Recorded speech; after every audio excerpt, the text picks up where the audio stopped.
many minutes. I had no choice. And he still comes through with a great play. And I even said to Mr. Russ, why would you try to dunk that ball? You're out of there. What are you going to try to do? He said, pretty special, wasn't it, Coach?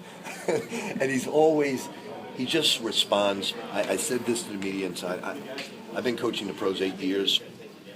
I think why he's not like in the lottery is mind-boggling to me because his game transcends to the pro level, getting to the line. The pros are not as physical as college. They don't let the referees let much more go. And then on top of it, he turns around and guards nonstop. I thought he would be 1, 2, or 3 player of the year without question. What he did carrying us back last year. The fact he wasn't even running was mind-boggling to me, but I don't know what they're thinking sometimes because, yes, he was erratic as a freshman, took ridiculous shots, but the last year and a half, he's been about as special a basketball player as I've ever coached. Coach, you talk about how they were physical, they shot the ball well, and they really... They put a lot of pressure on you. We could not press them. We were out of gas tonight. I had to jump my team every second out there tonight because we were out of gas. We got 6 guys with major colds.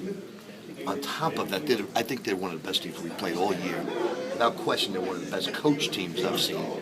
So we just had to get our guys to the finish line tonight, and then get some rest and hopefully get some medication. But every time that they made a run, you guys answered the bell. Kevin Ware answered it, Gorgie answered it, and of course Rusticulous answered it. So it was a big lift for us having Kevin Ware play the way he played tonight. Gorgie gave some good plays. Shane gave us some good plays.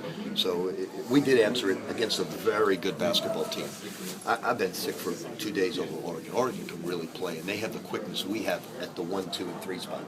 And finally, Ware, you mentioned him, but he made the big basket when they cut it to 6, and just when Peyton was in foul trouble. But you talked about him so much over the summer. He's really coming into his own here in the last. I think couple when we months. moved him to the point, Kevin's weakness is he doesn't know how to run a pick and roll. When we moved him to the point, he kept working on how to use a pick and roll. He would just try to go off a screen and try to outrun the opponent rather than making a move, using the screen, and then going by it and using his length. When we moved him to point, he really got good at running the pick and roll.